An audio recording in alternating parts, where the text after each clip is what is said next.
Of generating function, इसमें हम लोग और कुछ क्वेश्चंस देखते हैं। ठीक है, जैसे फिर से क्वेश्चन अगर देखा जाए, find number of integer solutions, ठीक है, for equation a plus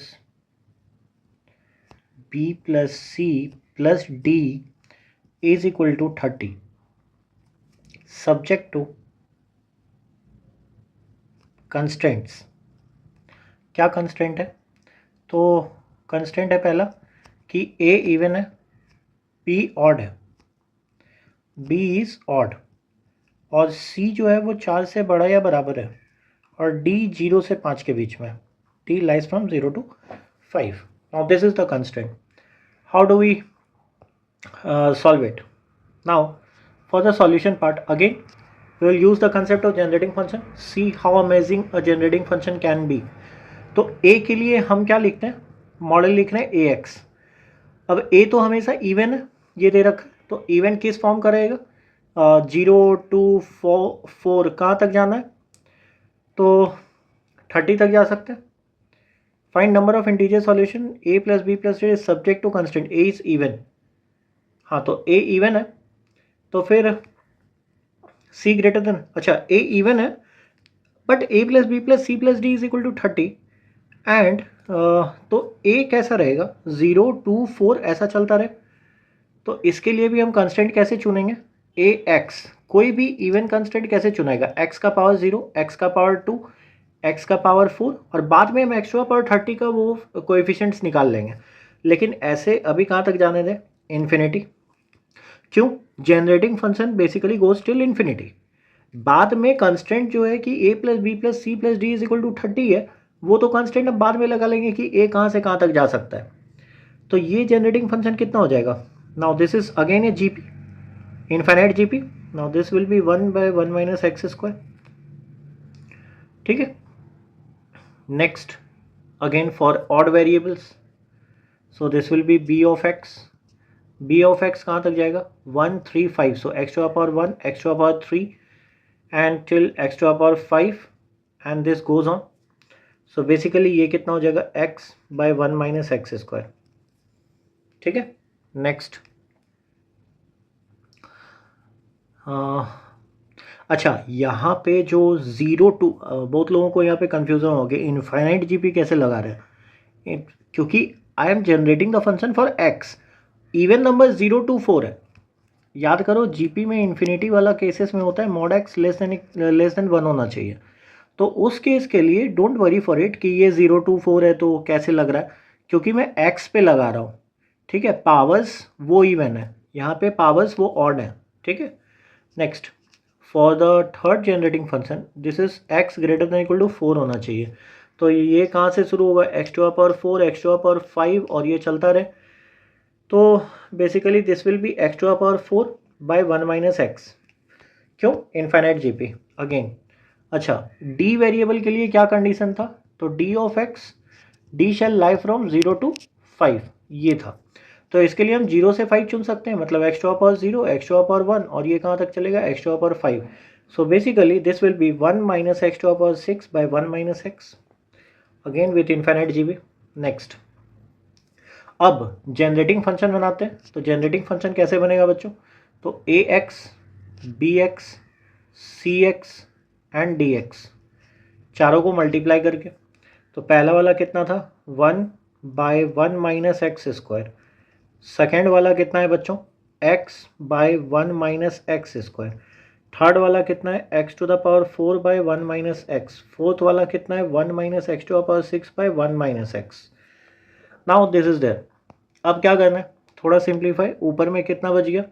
x to the power 5, 1 minus x to the power 6, नीचे कितना है? 1 minus x स्क्वायर का whole square and 1 minus x का होल स्क्वायर, ये बचा। ठीक है, अब हमें क्या चाहिए? अकॉर्डिंग टू क्वेश्चन हमें तो कोएफिशिएंट चाहिए x टू द पावर 30 का कोएफिशिएंट। किस में? कोएफिशिएंट इन gx में चाहिए। तो बेसिकली क्या करेंगे अब इसके लिए? x टू द पावर 5 तो पहले से ही है। ठीक है, तो इसको ऐसे लिख सकते हैं। So basically we can write G X S, थोड़ा सा मॉडिफाई करते हैं, X to the power 5 minus X to the power 11 है, और यहाँ पे बचा 1 माइनस एक्स स्क्वायर पर पावर -2 और 1 माइनस एक्स पर पावर -2, ये ऐसे लिखा है। तो कोएफिशिएंट ढूंढने के लिए क्या कर सकते हैं, कोएफिशिएंट अगर ढूंढना है तो एक्स टू द पावर 30 का ढूंढना है, तो दो केस होगा। केस क्या क्या बनेगा, केस वन जब हम x टू द पावर 5 के साथ मल्टीप्लाई कर रहे हैं तो x टू द पावर 5 के साथ किसका मल्टीप्लिकेशन ढूंढेंगे, के साथ x टू द पावर 25। अब x टू द पावर 25 आएगा किससे, तो वो आएगा इन 1 माइनस एक्स स्क्वायर पर पावर -2 और 1 माइनस एक्स पर पावर -2 पे आएगा। और केस 2 के लिए क्या ढूंढेंगे, x टू द पावर 11 है, उसके साथ x टू द पावर 19 ढूंढेंगे इसी दोनों में, और वो सब्ट्रैक्ट में जाएगा, ये सब्ट्रैक्ट हो जाएगा। क्यों, यहाँ पे सब्ट्रैक्शन का साइन है तो ये सब्ट्रैक्ट होगा, ओरिजिनल कोएफिशिएंट में ये सब्ट्रैक्ट होगा। अब बात ये है कि कोएफिशिएंट तो ढूंढना है, तो 1 माइनस एक्स स्क्वायर पर पावर -2 और 1 माइनस एक्स पर पावर -2, इसके लिए हम जनरल टर्म कैसे लिखते हैं। Now this has been discussed a lot earlier, तो इसके लिए जनरल टर्म कैसे लिखाएगा। So G X will be, मैं डायरेक्ट लिख रहा हूँ, X to the power 5 minus X to the power 11। यहाँ पे कंडीशन क्या है, 1/1 माइनस एक्स पर पावर के, तो के यहाँ पे बेसिकली इस केस में इस केस में भी 2 है, इस केस में भी 2 है, तो पहला वाले के लिए हम ऐसे लिखते हैं, इसको हम फर्स्ट लिख रहे हैं, ठीक है, और इसको सेकंड, जो भी है दोनों तरीके से लिखो। तो ये हो जाएगा summation i is equal to 0 to infinity, और क्या था n प्लस के माइनस 1, तो के 2 है तो i plus 1, so this is i plus 1, और x पहले इसके लिए क्या है, x पर पावर i, ये हो गया 0 से इन्फिनिटी। अच्छा, एक्स स्क्वायर वाले के लिए सिमिलरली क्या होगा, j is equal to 0 to infinity j plus 1 X to the power j, ये हो गया, ठीक है, that is X to the power j। अच्छा, एक्स टू द पावर नहीं, X to the power 2j, क्यों, क्योंकि यहाँ पे एक्स स्क्वायर है, सो यहाँ पे x to the power 2j आया, ठीक है, डन। सो थोड़ा सा अगर इसको कंबाइन करें, this implies G X is equal to X to the power 5 minus X to the power 11 summation i comma j is equal to 0 to infinity i plus 1 into j plus 1, and again this will be X to the power i plus 2j, ये हो गया, ठीक है। अब हमको coefficient किसका चाहिए, x to the power 30 का, तो पहला वाला केस में क्या होगा, केस वन क्या था, एक्स टू द पावर 25 चाहिए, किससे, तो इससे i प्लस 2j वाले से, ठीक है। सो फॉर केस वन में हमारी क्या ज़रूरत है, हमारी ज़रूरत है कि i plus 2j that shell become 25, ठीक है, क्योंकि एक्स टू द पावर 5 तो है ही, के लिए i प्लस 2j कितना होना चाहिए, 25। Now what is the way, अब क्या करेंगे, i प्लस 2j 25 चाहिए, तो इसका मतलब क्या है, 2j ये तो इवन है, दिस इज इवन, तो i ऑड होना चाहिए। अब j कहाँ से कहाँ वेरी कर सकता है इस केस में, सोचो, j को 0 पुट कर सकते हैं, बिल्कुल, j को 1 पुट कर सकते हैं, बिल्कुल, j लास्ट कहाँ तक जाएगा, 12 इंटू 2 24 होता है, तो j will go from 0 to 12, यहाँ तक है। क्यों, अगर 13 गया तो i नेगेटिव हो जाएगा, जो कि पॉसिबल नहीं है, ठीक है। So basically how to do the calculation, so what is the best way to calculate. अब हमको क्या करना पड़ेगा, सारे कोएफिशिएंट का सम निकालना है, तो सारे कोएफिशिएंट का सम निकालने का तरीका क्या होगा, so we can do one thing, क्या, कि यहाँ पे अगर जे, तो इसको हम कैसे लिख सकते हैं? दिस अप्रोच कैन बी कि समेशन कहाँ से निकालना है? i+1 और j+1 है, तो सारे को चेंज कर लेते हैं किस में?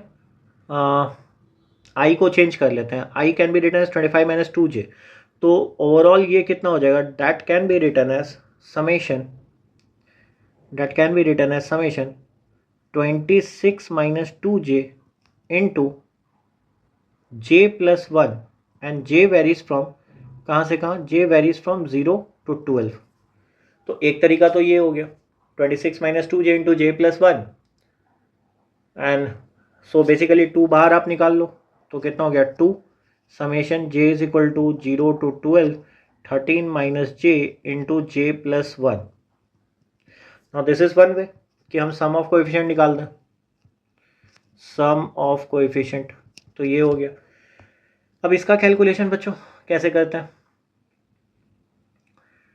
सो how would we calculate this?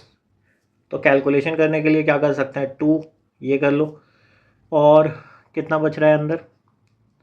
13j minus J square plus 13 minus J, यही है। तो 13j minus J that is 12j हो जाएगा, और समेशन कहाँ से कहाँ है? j is equal to 0 to 12। Let's see what happens. 2, now this will be 12j। 12j कहाँ से कहाँ? सम चाहिए 0 से 12। अच्छा, साथ में summation j is equal to 0 से 12 and that is J square, ठीक है, प्लस 13। कितना बार सम करना है? j इज इक्वल टू 0 से 12। अब ये समेशन तो बच्चों खुद करो, क्यों? क्योंकि 12 तो आप बाहर निकाल सकते हैं। 2 j के लिए क्या हो जाएगा? n into N plus 1/2। तो यहाँ पे j इज इक्वल टू 0 डालो या फिर 1 डालो, तो बात तो बराबर ही है।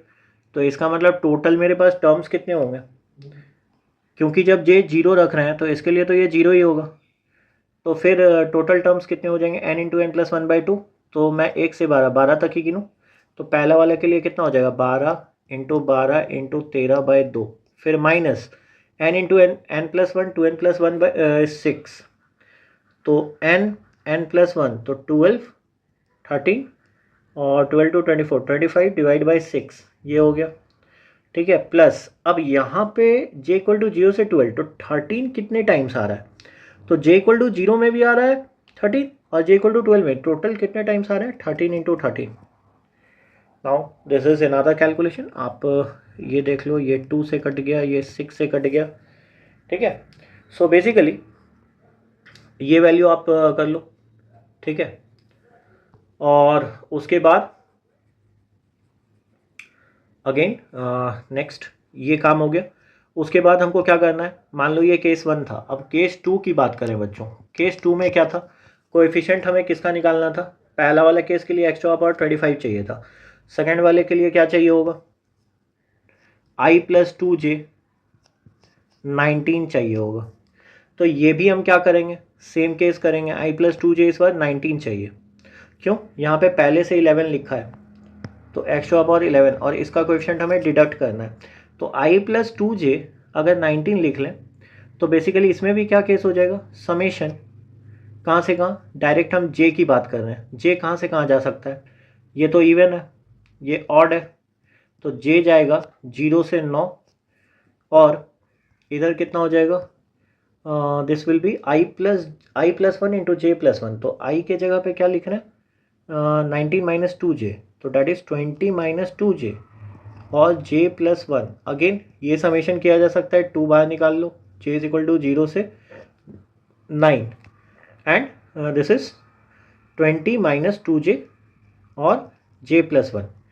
जैसे सिमिलर कैलकुलेशन पीछे हुआ है वो कैलकुलेट करके एंड फाइंड द आंसर। तो जनरेटिंग फंक्शन से ये तरीका है, ठीक है। और शुरुआत में मैंने एक और तरीका बताया था कि इसको आप क्या कर सकते हो? क्वेश्चन अल्टरनेट, मतलब जिसको जनरेटिंग फंक्शन नहीं जानना है उसके लिए अल्टरनेट क्या है? सो अल्टरनेट सिंपल तरीका है, आपको दे रखा है a+b+c+d इज इक्वल टू 30, ठीक है। कंस्ट्रेंट लगाना है, ये कंस्ट्रेंट इक्वेशन है। तो कंस्ट्रेंट्स कैसे लगाने हैं? मैं क्या कर रहा हूँ, ए को चेंज कर रहा हूँ, कैसे, 2a डैश में, क्यों, ए तो इवन होना चाहिए।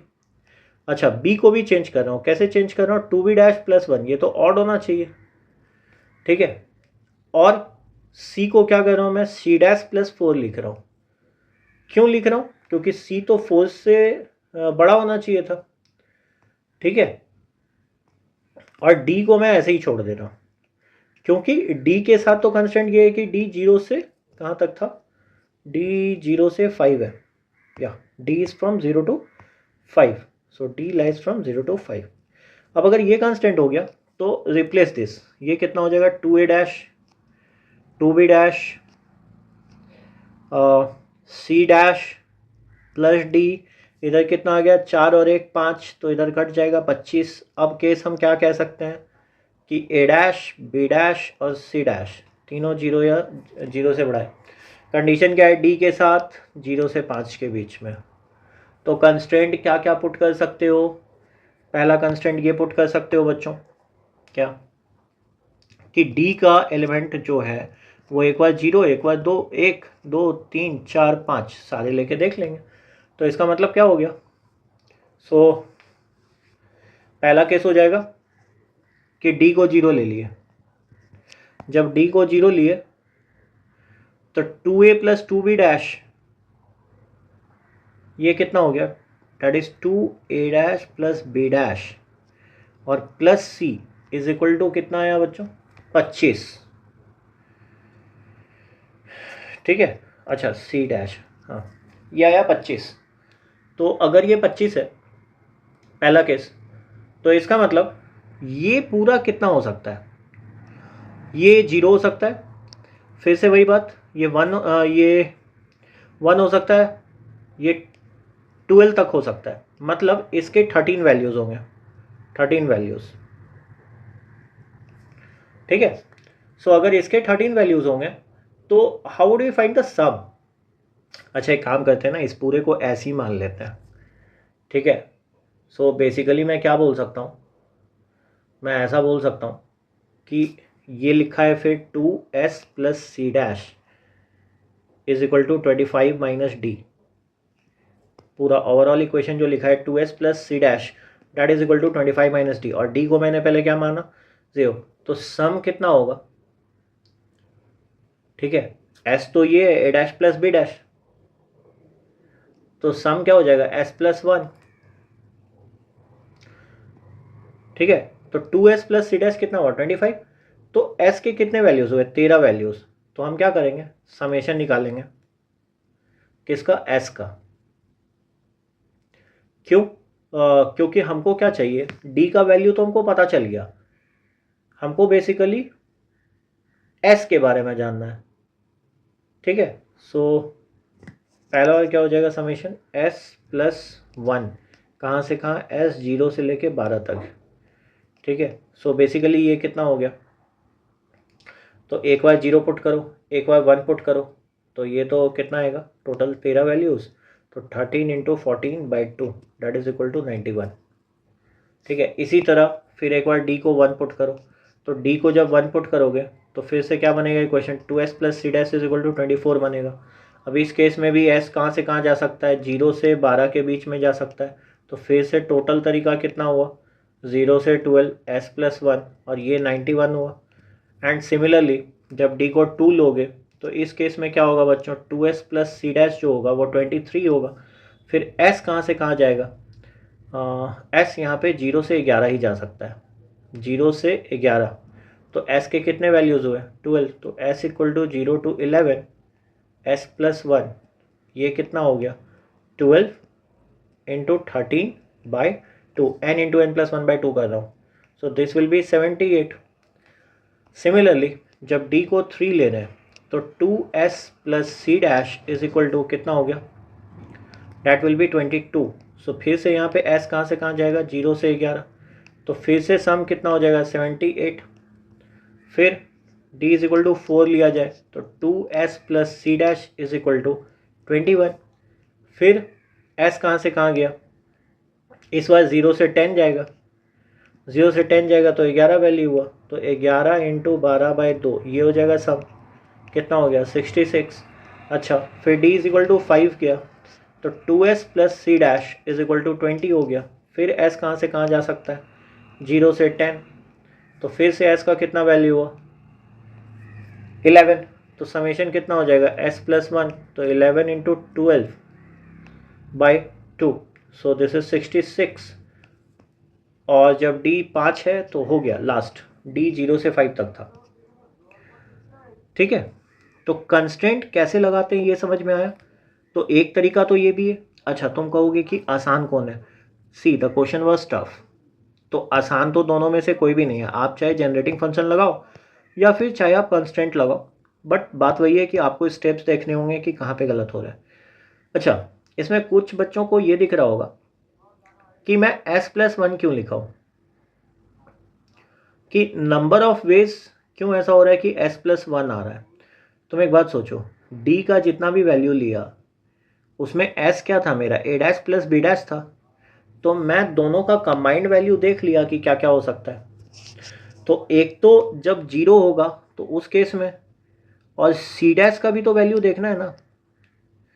ठीक है, तो ओवरऑल फंक्शन कैसे जनरेट हुआ कि s प्लस 1 का जब समेशन लेंगे तो मेरे वैल्यूज जनरेट हो रहे हैं, कितना कितना वैल्यूज आ सकता है, क्योंकि हमें यहाँ पूछा क्या था ये सोचो, what we were asked find the number of integral solutions. तो इंटीग्रल सॉल्यूशन के लिए हमें क्या करना पड़ेगा, जो भी s आ रहा है उसमें ये तो चेक करना पड़ेगा ना कि कितने कितने वैल्यूज दिख रहे हैं उसमें। ठीक है, सो बेसिकली मैंने s का कांस्टेंट देख लिया और सी डैश जस्ट ओमिटेड, 0 से 11 तक सारे वैल्यूज़ इंक्लूडेड आ रहे हैं, तो मैं क्या कर सकता हूँ यहाँ पे सारे वैल्यूज़ को इंक्लूड कर लिया। ओवरऑल वैल्यूज़ कितने आए, तो ओवरऑल वैल्यूज़ क्या करूँगा मैं, 91 दो बार आए थे, 78 दो बार आया था, 66 दो बार आया था, तो basically 2 91 plus 78 plus 66, so answer will B 8 14 15 9 7 16 20 235 235 into 2, that is 470, so 470 will be the answer. Now, superb question, superb.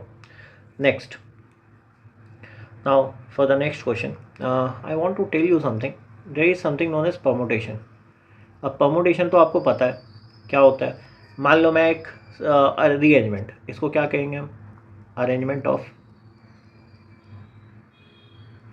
Objects. जैसे अरेंजमेंट ऑफ ऑब्जेक्ट्स का मतलब क्या है, यहाँ से मान लो जैसे 1 2 3 है, तो इसके पॉसिबल अरेंजमेंट्स क्या हो सकता है, जैसे 1 2 3 तो हो ही सकता है, फिर 1 3 2 भी हो सकता है, फिर 2 1 3 भी हो सकता है, फिर 2 3 1 भी हो सकता है। Similarly there can be 3 1 2 and there can be 3 2 1, ये सारे वैल्यूज़ हो सकते हैं। ठीक है, तो अगर ये सारे वैल्यूज़ हो सकते हैं तो इसी को हम बोलते हैं रीअरेंजमेंट। ठीक है, नाउ अगर इसको ऐसे देखा जाए क्या, कि सपोज अगर हम ऐसा देखें रीअरेंजमेंट कि साइकिल 1 पहले 2 के पास गया। ठीक है, मान लो जस्ट आई एम सेइंग कि 1 has gone to 2, 2 has gone to 3 and again if I come back so this will be again for 1। ठीक है, तो इसीलिए इसको लूप हम कह रहे हैं 1 2 3। ठीक है, नाउ तो इसमें दो बात याद रखना, हम सिंगल साइकिल और मल्टीपल साइकिल की बात करेंगे। क्यों, अभी क्वेश्चंस आने वाली है सिंगल साइकिल और मल्टी साइकिल। बच्चों ये सिंगल साइकिल का मतलब क्या है, all elements together, all elements together. What does this mean, जैसे 1 4 2 3 ये एक लूप में है। ठीक है, लेकिन अगर हम इसको तोड़ें तो 1 3 और मान लो 2 4 कुछ ऐसे लिखा हुआ है, तो ये मल्टी साइकिल है। इसका मतलब इसमें अलग अलग लूप्स होंगे, लूप्स होंगे। ठीक है, ये बात हो गया। तो सिंगल साइकिल में क्या होगा, सारे एलिमेंट्स एक साथ होंगे, बस इतना जानना है एंड नथिंग एल्स।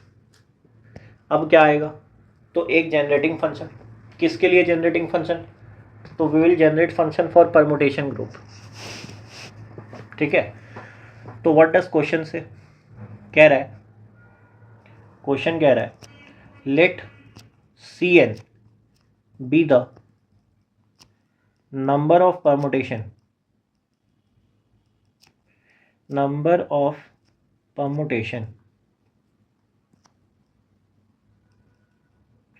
ठीक है, number of permutation of n elements, कितने एलिमेंट्स का, n एलिमेंट्स का, that consists of single cycle.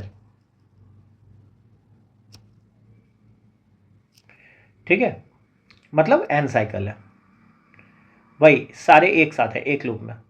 बोल रहा है find generating function.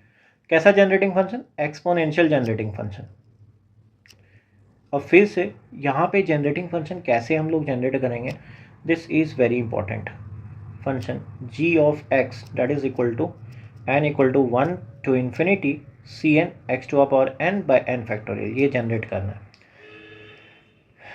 So let's see and why this question is important. यहाँ पे तुम्हें पता चलेगा कि लॉगरिथम एक्सपोनेंशियल का कैसे रिलेशन आता है, मतलब कैसे हम डिराइव करके एक्सपोनेंशियल और लॉगरिथम ln को एक साथ कंबाइन कर सकते हैं।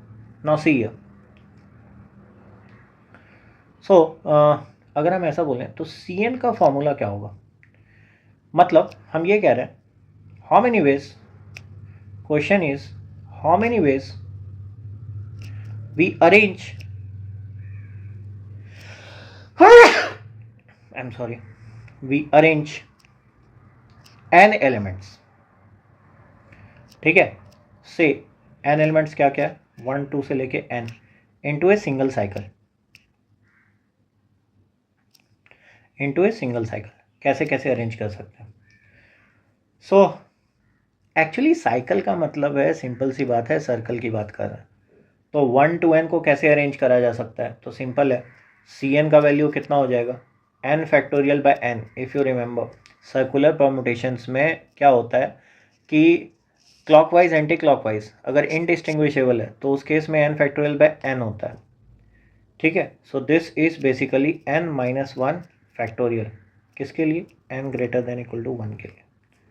ठीक है, तो इसका मतलब Cn तो हमें पता चल गया सर्कुलर परम्यूटेशंस के लिए। तो अब हम क्या लिखेंगे, g ऑफ x, ऊपर में क्या दिया था generating function, n equal to 1 to infinity. ठीक है, this is n minus 1 factorial x to the power n by n factorial. ठीक है, अब इसको सिंप्लीफाई कैसे कर सकते हैं, so g of x can be written as summation n is equal to 1 to infinity, so this will be n minus 1 factorial into n by n minus 1 factorial x to the power n. This will get cancelled, so this will become n equal to 1 to infinity x to the power n by n. Done. Now what is x to the power n by n? Now this series looks similar. कैसे, तो बच्चों एक चीज याद रखना, ln 1 minus x इसका formula होता है minus x square by 2 minus x cube by 3 and this goes on. So this is minus x to the power n by n. n कहाँ से कहाँ है, 1 से इन्फिनिटी। ठीक है, अब कुछ ऐसा ही दिख रहा है ये भी, लेकिन एक नेगेटिव साइन है, तो इसका मतलब ये क्या हो जाएगा, so therefore gx will be equal to minus of ln 1 minus x and this can again be written as ln of, इसको पावर ऊपर ले लो तो this will be 1 by 1 minus x. ठीक है, so this is the generating function. ठीक है, सो सिंगल साइकिल के लिए जनरेटिंग फंक्शन क्या होगा, ये होगा jx। ठीक है, so done. Now next question, अब आईओक्यूएम टाइप के क्वेश्चंस कैसे आएंगे, तो वही बात है कि मान लो ऐसा है, फिर से find number of ways to distribute, क्या डिस्ट्रीब्यूट करना है, 10 आइडेंटिकल कैंडीज, 10 आइडेंटिकल कैंडीज, तो किस में, 3 चिल्ड्रन टू 3 चिल्ड्रन। ठीक है, फिर से वही मान लो एलिस, बॉब एंड चार्ली, ठीक है, ये 3 लोग हैं। एलिस को odd candies, odd number, Bob के लिए prime less than 6, prime less than 6, and Charlie के लिए एटलीस्ट 1 कैंडी। कंडीशन ये है, at least 1 candy. Now how would we go for it, क्या तरीका है करने का? तो फिर से वही है, दो, या तो कंस्टेंट इक्वेशन लगा लो, एलिस को ऑड नंबर चाहिए, 10 आइडेंटिकल कैंडीज हैं, तो ए प्लस बी प्लस सी को हम 10 लिख देते हैं, ठीक है। उसके बाद कंडीशन लगाना शुरू कर देंगे। कैसे? सॉल्यूशन। तो एक तो हम ये लगाते हैं ए प्लस बी प्लस सी 10 कैंडीज के बराबर होना चाहिए। एलिस को ऑड नंबर चाहिए, तो एक काम करते हैं, let a is equal to 2a dash plus 1, ये हो गया। अच्छा, बॉब के पास तो सिंपल है, बॉब का प्राइम नंबर लेस देन 6, तो 2, 3 या 5 ही हो सकता है बॉब के पास। चार्ली को सी डैश लिखते हैं, डैट इज सी प्लस 1, ये कर दिए। तो कंडीशन कैसे कैसे हो जाएगा? तो पहला कंडीशन ऐसा है कि ए को लिखा मैंने 2a डैश प्लस 1।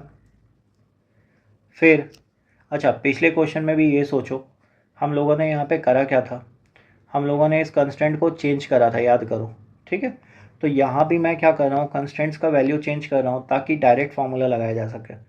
तो ए 2a डैश प्लस 1 हो गया, ये बी है, और यहाँ पे सी डैश, मतलब C can be written as C dash plus 1, so that is equal to 10, where now A dash and C dash is always greater than equal to 0, हो गया कंडीशन। तो यहाँ पे क्या हो जाएगा फिर, 2a dash plus C dash is equal to 8 and plus b is equal to 8। Now is it correct? या तो अब कंडीशन लगा लो। पहला कंडीशन क्या होगा, अब बी के लिए तो कांस्टेंट है, बी के लिए क्या है, 2, 3 या 5 आ सकता है। तो पहला कांस्टेंट क्या हो जाएगा, 2a dash plus C dash is equal to, when b is equal to 2 की बात करें तो ये 6 हो जाएगा, ठीक है। अब 6 के लिए भी कंडीशन क्या है, तो एक बात सोचो, ए डैश को हम क्या क्या ले सकते हैं, A dash can lie from anywhere from 0 to 3, उससे ज़्यादा तो नहीं ले सकते। तो उस केस में सी डैश का वेरिएशन क्या होगा, तो कंडीशन क्या हुआ, ए डैश कितने तरीके से चूज़ किया जा सकता है, 0, 1, 2, 3, तो 4 तरीका इनका हो गया, ठीक है। उसके बाद अगर बी को हम 3 चुन रहे हैं तो उस केस में क्या हो जाएगा, 2a dash plus C dash is equal to 8 minus 3 that is 5। तो इस केस में भी ए डैश क्या होना चाहिए, तो A dash can lie from 0 to 2, क्यों, ये 0 हो सकता है, 1 हो सकता है, 2 हो सकता है, 2 से ज़्यादा होगा तो सी डैश नेगेटिव हो जाएगा, ठीक है। नेक्स्ट और क्या कंडीशन हो सकता है, बी अगर 5 हुआ तो 2a dash plus C dash is equal to 3, तो ए डैश इस केस में क्या हो सकता है, 0 और 1, मतलब 0 to 1 मतलब 0 और 1 हो सकता है। इस केस में 0, 1, 2 हो सकता है, और इस केस में 0, 1, 2, 3 ये हो सकता है, ठीक है। सो इतने केसेस बन सकते हैं, हो गया, डन। कैलकुलेट कर लो, नंबर ऑफ वेज पता चल जाएगा। अच्छा, अब अगर यही क्वेश्चन जनरेटिंग फंक्शन से करना हो, so I will tell you the procedure only, ठीक है, you do it by yourself, ठीक है। जनरेटिंग फंक्शन से करने के लिए क्या करेंगे, तो सिंपल सी बात है, एलिस के साथ क्या है, ऑड नंबर का कांस्टेंट, तो ये कैसे बनेगा, x to the power 1, x to the power 3 and till infinity, so basically this will be x by 1 minus x square. अच्छा, बॉब के साथ क्या कंडीशन था, प्राइम नंबर लेस देन 6, तो x to the power 2, x to the power 3 और x to the power 5। अब आ जाओ, Charlie के साथ क्या कंडीशन था, एटलीस्ट 1 वाला कंडीशन है, तो x to the power 1, x to the power 2, और जनरेटिंग फंक्शन कहाँ तक चलेगा, ये इन्फिनिट, ठीक है। So this will be x by 1 minus x. अब क्या करना है हमें, तो gx चाहिए, तो gx क्या हो जाएगा, ax, bx और cx, ठीक है। So basically this will be ax कितना है, x by 1 minus x square, ये है x तो ऊपर हो गया x square 1 minus x square into 1 minus x, और साथ में क्या रहेगा, साथ में रहेगा b x square plus x cube plus x to the power 5, ये रहेगा। ठीक है, so basically this can be written as, अब इसको क्या लिखा जा सकता है, सो यहाँ पे क्या क्या है values, x to the power 2 है, फिर और एक्स टू द पावर 3 है, so this can be written as x to the power 2, तीनों को अलग अलग कर लेते हैं, x square 1 minus x square और 1 माइनस एक्स, ये अलग लिखाएगा। ठीक है, प्लस एक्स स्क्वायर, इसको अलग करते हैं, x cube 1 minus x square into 1 minus x, ये अलग लिखाएगा, और साथ में एक्स टू द पावर 2, साथ में x to the power 5 1 minus x square into 1 minus x, ये चला गया। तो अब हमें करना क्या है,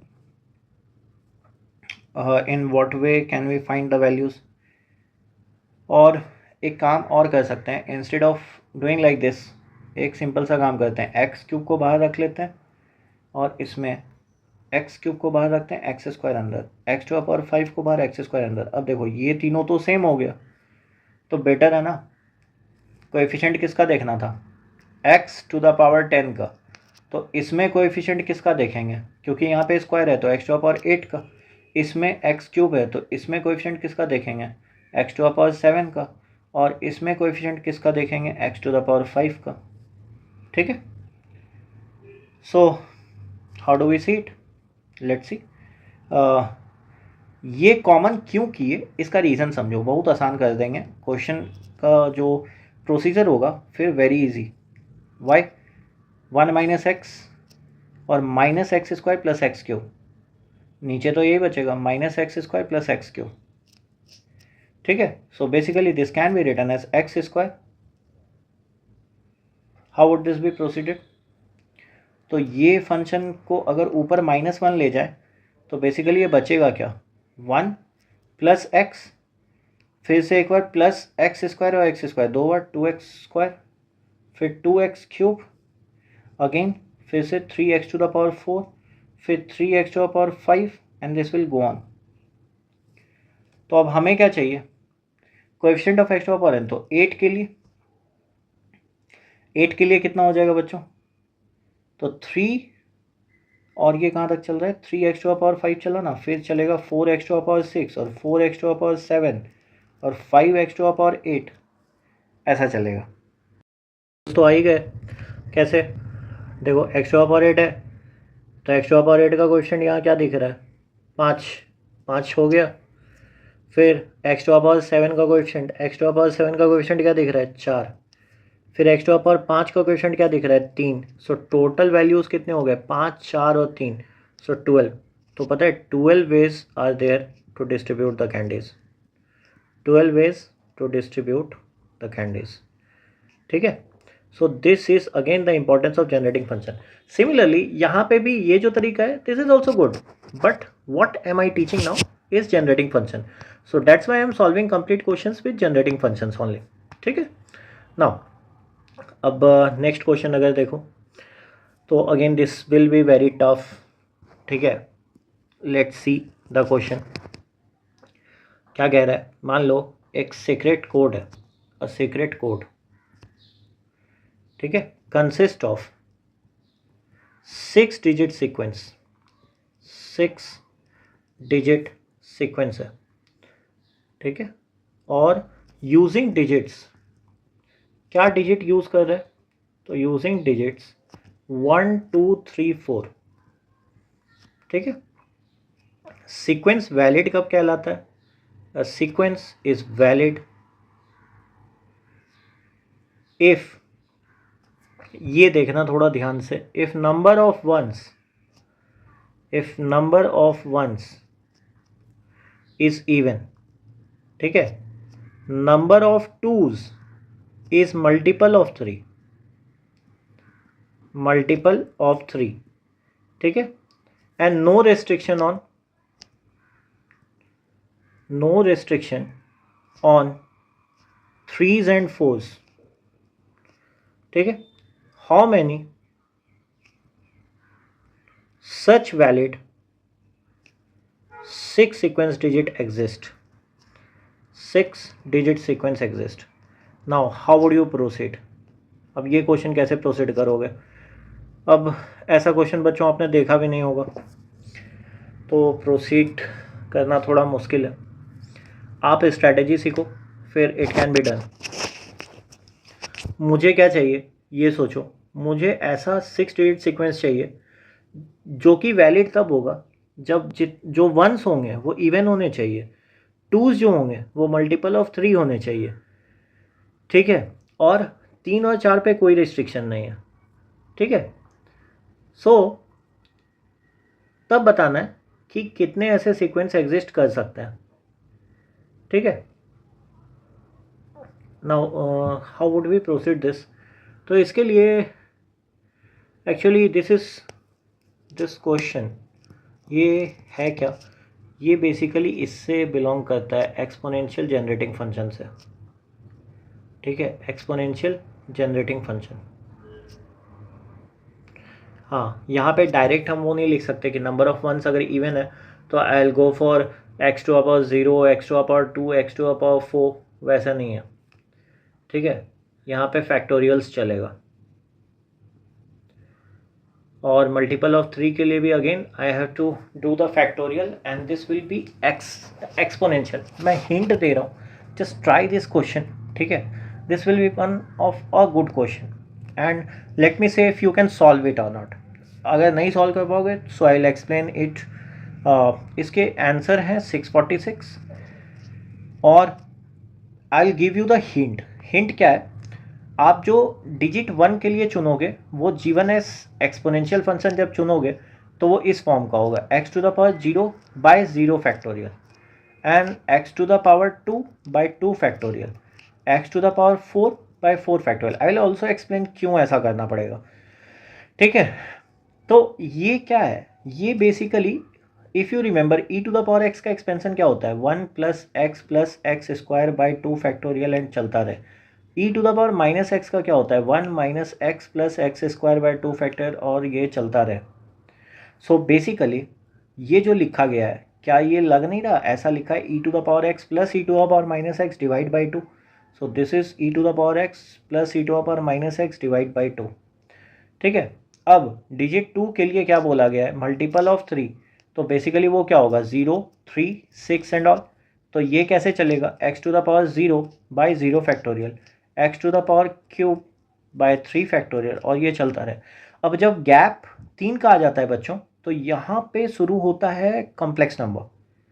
सो कॉम्प्लेक्स नंबर कैसे, तो क्यूब रूट, क्योंकि गैप 3 का है तो क्यूब रूट ऑफ 1 लेंगे. तो क्यूब रूट ऑफ 1 लेंगे तो उसमें क्या आता है, omega E to the power 2 pi iota by 3. So basically ये कैसे चलेगा, E to the power X plus E to the power omega X plus E to the power omega square X divided by 3. ये है इसका exponential generation series. ठीक है, और ये तो G1 हो गया, फिर G2 हो गया. अच्छा, G3 के लिए क्या है, E to the power x, ये तो अनरेस्ट्रिक्टेड है 3. फिर G to the power G4 के लिए क्या है, E to the power X unrestricted 4 है. ठीक है, so this is the function. ठीक है, now you are required to multiply and then find the exponent. Let me see that if you can do it. Answer is 646 बच्चों. ठीक है, try to find it and this is one of the epic question. This is epic. ठीक है, done. Now again मैं एक दो और चीज़ बता रहा हूँ. जैसे क्या है, एक और क्वेश्चन देता हूँ, देखता हूँ कि बना पाओगे कि नहीं. So question is, you are buying 20 items. ठीक है, 20 आइटम्स फ्रॉम ग्रॉसरी स्टोर. ठीक है, और that sells apples, bananas, and oranges, and oranges, ठीक है। फिर वही apples odd, apples odd number में होने चाहिए, और बनानास एटलीस्ट 1, ठीक है। ऑरेंजेस मल्टीपल ऑफ 4, ऐसा क्वेश्चन बता चुका हूँ, multiple of 4। Now find the different combination possible, find different combinations possible, क्या क्या कॉम्बिनेशन पॉसिबल है, ठीक है। मैं फिर से बोल रहा हूँ, इसको दो तरीके से कर सकते हो बच्चों। फर्स्ट तरीका रेस्ट्रिक्शन लगाओ, कैसे, एप्पल ए मान लो, banana B, orange C, and there is another thing, कुछ और है नहीं, बस यही 3 चीज़ें। तो दो तरीके से करना, या तो जनरेटिंग फंक्शन लगा लो, या फिर a प्लस बी प्लस सी, ये कितना होना चाहिए 20। रेस्ट्रिक्शन क्या है, एप्पल ऑड नंबर में, तो एक काम करते हैं ए डैश को लिख लेते हैं कुछ और, that can be written as 2a + 1, ठीक है। So sorry, a can be written as 2a' + 1, तो इसका मतलब मैं चेंज कर दिया, यहाँ पे a' क्या हो जाएगा फिर, ग्रेटर दैन इक्वल टू 0, ठीक है। उसके बाद बनानास पे क्या था, बनानास पे एटलीस्ट 1 है, तो इसका मतलब क्या हो जाएगा, b is equal to b' + 1 where b' is greater than equal to 0। अच्छा, तीसरा केस क्या होगा, तीसरा केस ये होगा बच्चों, ऑरेंजेस के बारे में बोला गया है। So for oranges it is multiple of 4, so I can write c dash is equal to 4c, no, c is equal to 4c dash, और c dash भी greater than equal to 0 हो गया, ठीक है। now you can put the restriction, change कर लो यहाँ पे और वैल्यू आ जाएगा। एक एक करके देखो, डिफरेंट कम्बिनेशन पॉसिबल निकाल लो। आंसर कितना है बच्चों, so answer will be overall it's 5 possible combinations, 5 possibilities, ठीक है। Just try it by yourself. First topic here is Catalan numbers and how this is related to generating function, ठीक है। अब Catalan numbers का मतलब क्या होता है, ऐसे समझ लो, सीक्वेंस ऑफ स्टेप्स है, ठीक है, सीक्वेंस ऑफ स्टेप्स, क्या, विथ अ रूल, क्या रूल है, सिंपल सा बात है, विथ ए फंडामेंटल रूल, और ये फंडामेंटल रूल है क्या बच्चों, कि यू कांट गो नेगेटिव और क्रॉस ए बाउंड्री। मतलब एक इसको अगर बताना है तो सबसे आसान तरीका इसमें ये होता है, I think some of you might have heard this, that is Dyck path, ठीक है, इसको बोलते हैं Dyck path. What does this mean, मान लो एक ग्रिड है, देखो कैटलन नंबर समझने का तरीका ऐसा होगा कि आप एक ग्रिड सोचो, दैट इज 0 0, ठीक है, ग्रिड है 0 0, और यहाँ से आपको पहुँचना है n n, मतलब कोई पॉइंट है n, यहाँ पहुँचना है, लेकिन आपके पास कंडीशन क्या है, आप सिर्फ राइट मूव कर सकते हैं और अप मूव कर सकते हैं, राइट एंड अप, ठीक है। इसका मतलब अब क्या होगा, देखो जब यहाँ पे पहुँचना है तो imagine, let's this consider this is 1 0, ये 2 0, और ये चलते चलते n 0 होगा। सिमिलरली ये कितना होगा 0, 1, ठीक है, मतलब, और यहाँ पे चलते हुए ऊपर में कितना आ जाएगा, ये वाला पॉइंट 0, n। तो बेसिकली हमें जाना क्या है, सिर्फ राइट और सिर्फ अप, तो कितने स्टेप्स होंगे, n right and n up moves, है ना। तो इसका मतलब क्या है, अब ये डाइक पाथ का मतलब क्या है, Dyck path is generally you can't cross y is equal to x, मतलब never you can't cross y is equal to x number, यहीं से आता है nth कैटलन नंबर। मतलब पहले मैंने क्या बोला बच्चों, कैटलन नंबर का मतलब क्या है, सीक्वेंस ऑफ स्टेप्स है विद ए फंडामेंटल रूल, कि आप नेगेटिव नहीं जा सकते और क्रॉस ए बाउंड्री नहीं। तो यहाँ पे बाउंड्री क्या है, बाउंड्री ये है कि आप y is equal to x को क्रॉस नहीं कर सकते, मतलब this is y is equal to x, you can't cross the boundary. आपके पास मूव्स तो वही है राइट और अप, बट आप ऐसे नहीं जा सकते कि आपने पहले 2 अप लिया एंड देन एक राइट लिया, नॉट अलाउड। तब जाके जो बनता है डाइक पाथ वो that becomes nth Catalan number. So therefore nth Catalan number that is, इसको हम बोल रहे हैं Cn, counts number of such path. कौन सा number of such path? That don't cross y is equal to X. ठीक है, जैसे आई कैन से, मान लो सपोज बच्चों n इज इक्वल टू 3 है। ठीक है, अब तुम्हारे पास ऑप्शंस क्या क्या है ये सोचना। ये रहा ग्रिड 0,0, ये रहा 1, ये 2 एंड दिस इज 3। सिमिलरली ऊपर में 1, दिस इज 2, दिस इज 3। ठीक है, आपको जाना कहाँ है? 0,0 से 3,3।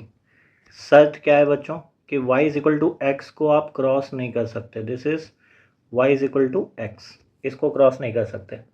तो इसका मतलब आपके पास मूव्स कितने हैं? 3 राइट मूव्स, 3 अप मूव्स। हाँ, बट अगर हम ऐसे चलें, मान लो अगर आप एक राइट लेते हो या फिर ऐसा, सपोज एक पाथ है up up up and then right right right, क्या ये पाथ वैलिड होगा? नहीं होगा वैलिड। अगर आप अप जा रहे हो तो इसका मतलब है डायगोनल से एबव जा रहे हो। ठीक है, तो दिस इज नॉट वैलिड। ठीक है, सो बेसिकली अगर अब हम इसको जनरलाइज करने की कोशिश करें बच्चों, तो n जब 1 होगा तो n 1 का मतलब क्या है? दैट इज सिंपल सा बात बोल रहे हैं कि n 1 का मतलब है जैसे 1 1 पे, तो इस पे पहुंचने का पाथ कितना होगा? एक ही तरीका होगा, 1 वे। अच्छा, अगर 2 2 है, n इज इक्वल टू 2 2, तो 2 पे पहुंचने का तरीका क्या होगा? पहले देखो ऐसे कह रहे हैं, पहले आपने राइट ले लिया 2, ठीक है, और अप लिया, मतलब nth Catalan number is number of such part that don't cross y is equal to X. तो मैं वही बात कर रहा हूँ कि अगर मान लो जैसे n3 लेते हैं, तो n3 में क्या हुआ था? 3 राइट और 3 अप के मूव्स थे टोटल, तो n इक्वल टू 2 है, तो हमारे पास क्या है? 2 राइट, 2 राइट और 2 अप वाले मूव्स है। तो ऐसे कितने मूव्स करे जा सकते हैं 2,2 पे पहुँचने के लिए? तो देखो पहले तो आपको राइट लेना ही पड़ेगा। ठीक है, तो एक केस तो आप ये ले सकते हो राइट अप, ठीक है, फिर राइट अप, एक केस तो ये हो गया। फिर 2 राइट 2 अप ले सकते हो, खुद देख लो। मैं कह रहा हूँ एक right right up and up, you reached 2,2। एक ऐसा ले सकते हो राइट अप, दूसरे से बना देता हूँ, up then right and then up. So there are only 2 ways. So for C2 this will be 2, C1 this will be 1, but for n is equal to 3 there will be allowed options. कितने allowed options होंगे? तो actually there are 5 ways. अब कैसे निकाला? तो ये निकालने का तरीका सिंपल क्या है? एक्चुअली टोटल में आप माइनस कर दो, टोटल में कौन सा अलाउड पाथ जो है और जो नहीं है। जैसे मैं चलो सिंपल सा काउंट कराता हूँ, मुझे पहुँचा क्या? n इज इक्वल टू 3 में 3,3 पे पहुँचना है, तो सोचो कौन कौन से अलाउड मूव्स होंगे इसमें। ठीक है, मान लो मैं ऐसा लेता हूँ 3 राइट 3 अप अलाउड है, ट्रू, दिस इज ट्रू। फिर मैं कह रहा हूँ right up right up right up allowed है, ट्रू। ठीक है, 2 राइट अप राइट अप पहुँचा क्या? 2 राइट लिया था, अच्छा 2 अप लिया था, फिर राइट फिर अप, ये भी ट्रू है। ठीक है, सो अगेन राइट अप हो गया, फिर 2 राइट फिर अप फिर राइट फिर 2 up, this is also true. क्यों? यहाँ पे y इक्वल टू एक्स को क्रॉस नहीं करेगा। अच्छा, और क्या हो सकता है बच्चों? क्या अप पहले आ सकता है? नहीं आ सकता। फिर ऐसा हो सकता है कि एक राइट लिया बच्चों, ठीक है, फिर एक अप लिया, फिर दो राइट लेता हूँ और फिर दो अप लेता हूँ, फिर भी वहीं पे पहुँचूंगा. So this is also true. तो दिस आर द 5 वेज. तो इसको हमें जनरलाइज करना है. So how do we generalize it, how to make the function look like this. So basically what we are studying. अच्छा, कैटलन नंबर्स का detail और कैसे निकालते हैं वैल्यू. अगर मान लो n इज इक्वल टू 10 है तो कैसे निकालते हैं उसको ग्रिड पाथ का क्वेश्चन बोलते हैं. Will study that later. लेकिन अभी हम लोग यहाँ पे क्या कर रहे हैं, हम लोग जनरेटिंग फंक्शंस के बारे में पढ़ रहे हैं. ठीक है. So generating functions for Catalan number कैसे आएगा. So generating function for Catalan numbers. So generating function कैसे लिखते हैं, तो हमें क्या चाहिए, जनरेटिंग फंक्शन कैसा लिखाता है, सी ऑफ एक्स कैसे लिखाता है, C not C1x C2x square plus C3x cube. यहाँ पे सी नॉट क्या दिखला रहा है, सी नॉट एम्प्टी स्ट्रिंग है, मतलब एम्प्टी ग्रिड्स, मतलब 0,0 पे ही है, मतलब 0,0 पे. ठीक है. फिर C1 क्या दिखला रहा है, C1 दिखला रहा है फर्स्ट ग्रिड के लिए, मतलब x का पावर 1, मतलब 0,0 से 1,1 जाने के तरीके कितने हैं. ये क्या दिखा रहा है, 0,0 से 2,2 जाने के कितने तरीके हैं. तो अभी हम लोगों ने देखा n इज इक्वल टू 2 जब था तो दो तरीके थे. तो इसका मतलब C2 कितना है, 2 है, C1 कितना है, 1 है. ठीक है. So this are the ways. अच्छा, C0 0,0 पे रहने का तो सिर्फ एक ही तरीका होगा, तो इसको भी हम ऐसे ही लिख देते हैं. ठीक है. So now how to correct this. अब देखो इसका मतलब क्या हुआ कि एक केस है, ये सी ऑफ एक्स जनरेटिंग फंक्शन मानते हैं और हमें क्या करना है, हमें बनाना है ओवरऑल केसेस. मतलब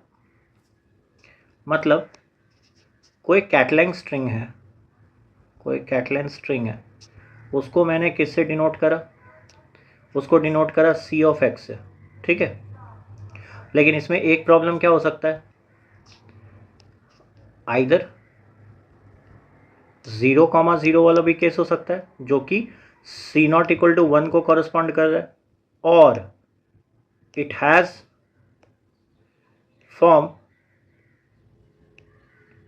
A इंटू बी. अब ये A इंटू बी का मतलब क्या है, ए पार्ट जो होगा कोई भी कैटलाइन स्ट्रक्चर आ सकता है, that is C of X आ सकता है.